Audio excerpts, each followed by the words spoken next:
She called me at 3 a.m. My card declined at the club. Send me $2,000 right now or they won't let us leave. I replied, call your dad. Then I turned off my phone and went back to sleep. The call I got from the police station the next morning.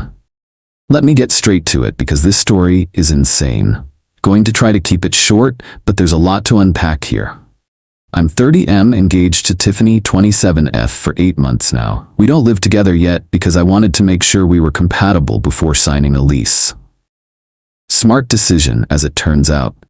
She lives in an apartment with 2 roommates about 20 minutes from my place. Background on Tiffany.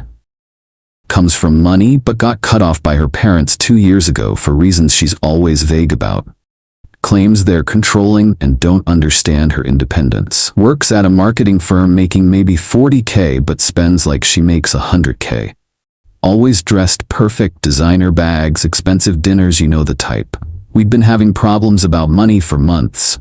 She expected me to pick up tabs for everything because that's what boyfriends do, but I'm not made of cash. I work in commercial HVAC making decent money, but I'm not funding someone else's luxury lifestyle. Made that clear from day one. The real issues started when her friends got involved. This group of 4 girls from college who all married rich guys and spend their days shopping and posting Instagram stories from expensive restaurants. They constantly pressure Tiffany to keep up with their lifestyle even though her situation is completely different. These friends are toxic as hell. Always suggesting expensive weekend trips to wine country or Vegas that cost thousands per person. When Tiffany can't afford it, they make snide comments about her budget lifestyle and how sad it is that she has to work for a living. I told Tiffany multiple times that these women weren't real friends. Real friends don't pressure you to spend money you don't have just to fit in with their crowd. But she was desperate to maintain her social status, even if it meant going into debt. 3 weeks ago, Tiffany's friend Madison got engaged to some investment banker. They threw an engagement party at this upscale venue downtown with an open bar and fancy catering. The kind of party that costs more than most people's cars. At the party, I watched these women compete over who had the most expensive dress, the biggest engagement ring, the most exclusive vacation plans. It was disgusting watching grown adults act like teenagers trying to impress each other with daddy's money. Tiffany was miserable the whole night. She'd borrowed a dress from her roommate and felt underdressed compared to her friends' designer outfits. Kept making comments about how lucky Madison was to find a man who could provide that kind of lifestyle. That's when I knew our relationship was in trouble. She wasn't looking at me as a partner, she was evaluating my earning potential against her friends' husbands. I wasn't a person to her, I was a bank account with a pulse. The week after the engagement party, Tiffany started dropping hints about wanting a bigger ring. Mine was a modest 1 carat from Kay Jewelers, but apparently that wasn't impressive enough for her social circle. She showed me pictures of Madison's 3-carat Tiffany setting that probably cost 50 grand. I shut that conversation down immediately. Told her we'd already discussed our budget and expectations. That if she wanted to compete with trust fund babies, she should have thought about that before getting engaged to a working class guy. She got defensive, saying she wasn't trying to compete with anyone. Just wanted to feel special on her wedding day, like any bride would. But I'd heard her on phone calls with her friends, complaining about my cheap ring and how embarrassed she was to show it off. 2 weeks ago, Tiffany informed me she was planning a bachelorette party in Miami. Not asking me about it or discussing the budget, just announcing that she'd already started making arrangements with her friends. The cost was going to be around $3,000 per person for flights, hotels, dinners, and clubs. I laughed and asked where she thought that money was coming from. She said her friends were all pitching in, and she expected me to cover her portion as an engagement gift. $6,000 total, because she wanted to bring her sister along too. That's where I drew the line. $6,000 for a weekend of partying while we were supposed to be saving for a wedding. I told her absolutely not, and if she wanted to go to Miami, she could figure out how to pay for it herself. The fight that followed was epic. Tiffany accused me of being controlling and unsupportive. Said any man who really loved his fiancée would want her to have fun with her friends. That I was embarrassing her by making her look poor compared to the other girls. I reminded her that we'd talked about financial compatibility before getting engaged. That I wasn't going to bankrupt myself trying to keep up with people who had family money. She could choose between the Miami trip and having a fiancé because I wasn't funding both. She stormed out and didn't speak to me for 3 days. During that time, she stayed at her friend Charlotte's house and they plotted how she could still make the Miami trip happen. When she finally came back, she announced she'd found a solution. Tiffany's dad had agreed to pay for the trip if she promised to be more responsible with money going forward. I was suspicious because she'd told me her parents cut her off completely, but she insisted they were willing to help with special occasions. The Miami trip was planned for last weekend, Thursday through Sunday at some 5-star resort in South Beach. I wasn't thrilled about it, but figured if her dad was paying, then it wasn't my problem. At least she'd get it out of her system, and we could focus on real wedding planning. Thursday morning, Tiffany left for the airport with 2 giant suitcases and a carry-on full of makeup and jewelry. She was more excited than I'd seen her in months. Kept posting stories about pre-trip mimosas and first-class seats that definitely weren't in her original budget. The red flag started immediately. Thursday night, she posted videos from dinner at some restaurant where appetizers cost $60. Friday was poolside cabanas that rent for $500 a day. Saturday was shopping on Lincoln Road, with bags from stores I knew she couldn't afford. I didn't say anything because technically it wasn't my money being spent. But something felt off about the whole situation. Either her dad was being way more generous than she'd let on, or she was running up debt that would become my problem after we got married.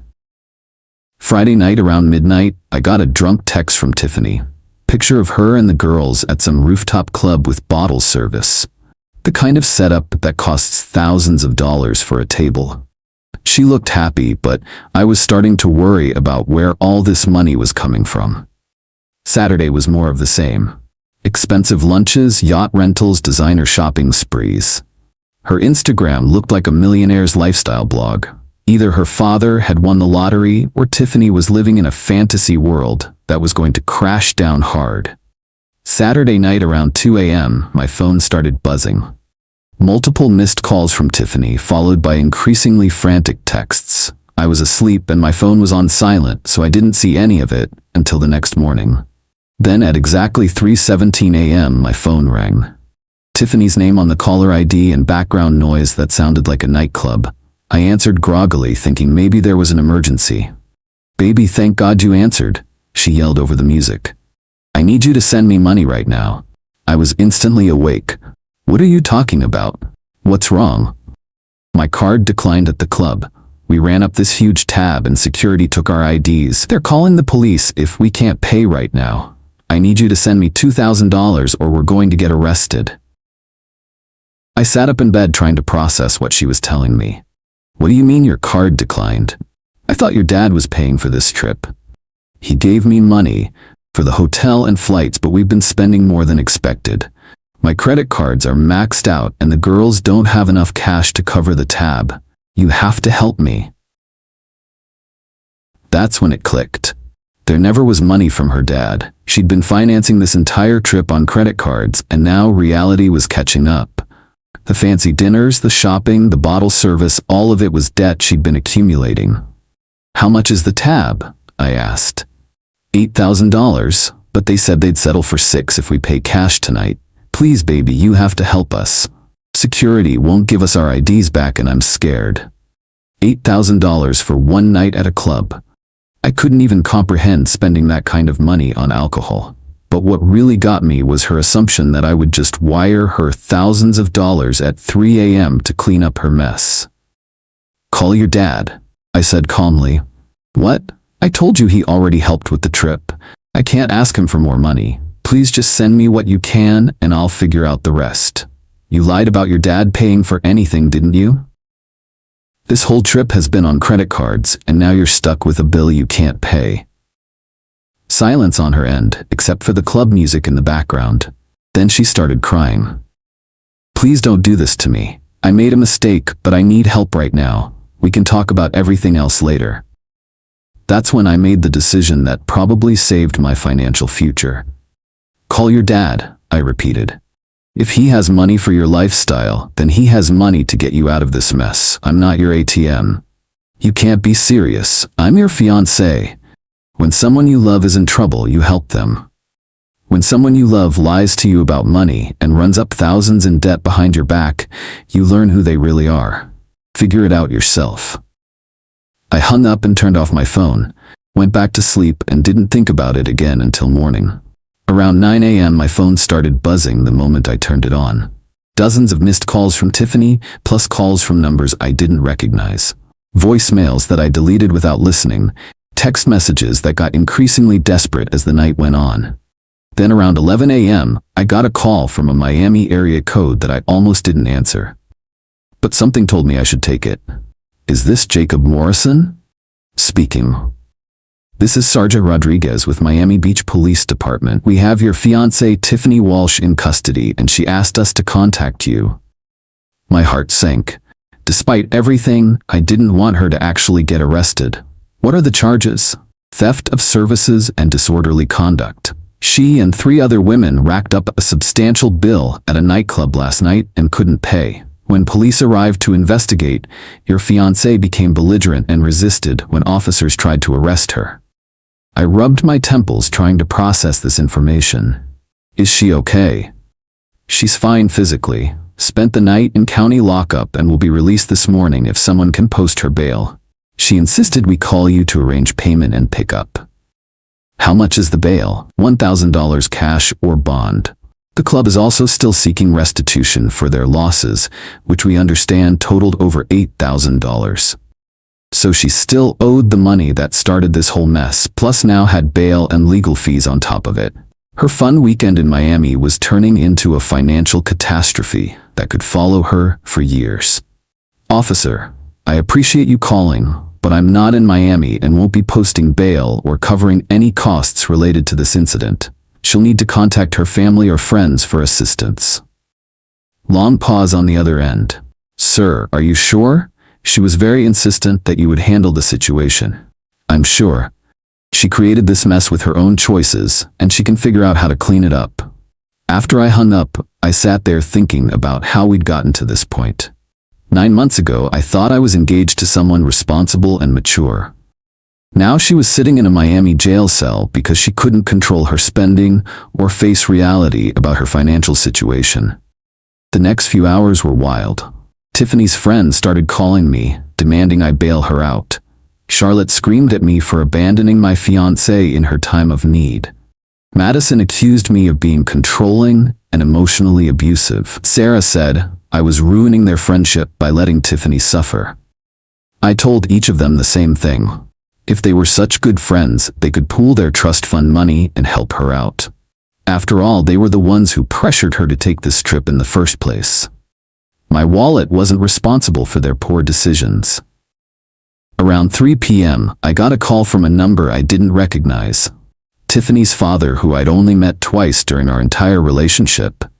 He was calling from the airport on his way to Miami to deal with the situation. We need to talk, he said without introduction. About what, Mr. Walsh?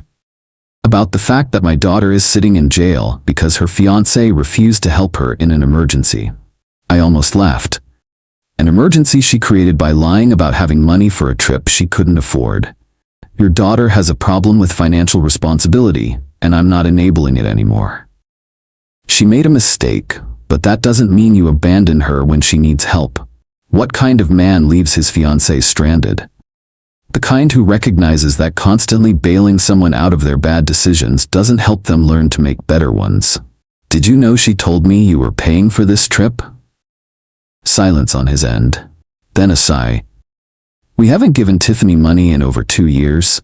She burned through her trust fund in 6 months and expected us to keep funding her lifestyle indefinitely. That confirmed what I'd suspected. So she lied to me about everything. The trip, the shopping, the restaurants, all of it was on credit cards she can't pay off. Probably. Look, I'm going to handle the bail and legal fees because she's my daughter. But I think you should know that Tiffany owes roughly $40,000 on various credit cards. This Miami trip probably added another $15,000 to $20,000 to that total. My stomach dropped. $60,000 in credit card debt that she'd been hiding from me.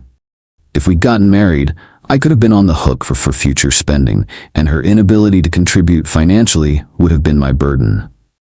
She'd been planning to dump her financial problems on me without my knowledge. Why are you telling me this? Because you seem like a decent guy who deserves to know what he's getting into. Tiffany has always had a problem with money and consequences. We tried to teach her responsibility by cutting her off, but it looks like she just found other ways to fund her spending. After we hung up, I sat there thinking about our entire relationship. How many times had she suggested expensive restaurants and expected me to pay? How often had she bought things she claimed were on sale, but probably went on credit cards? How much debt was she planning to bring into our marriage? That evening, Tiffany called from the airport. Her dad had bailed her out and they were flying back together. She was crying and apologizing, saying she knew she'd messed up, but we could work through it together. I let her talk for about 5 minutes, then cut her off. It's over, Tiffany. What do you mean it's over? I said I was sorry. I know I made mistakes, but people in relationships help each other through difficult times. People in relationships are honest with each other. You've been lying about money for months while racking up debt that would have become my responsibility after marriage. That's not a mistake, it's fraud. You can't break up with me over this. I was scared and desperate. The girls were all spending money, and I didn't want to look poor in front of them. You know how important their friendship is to me.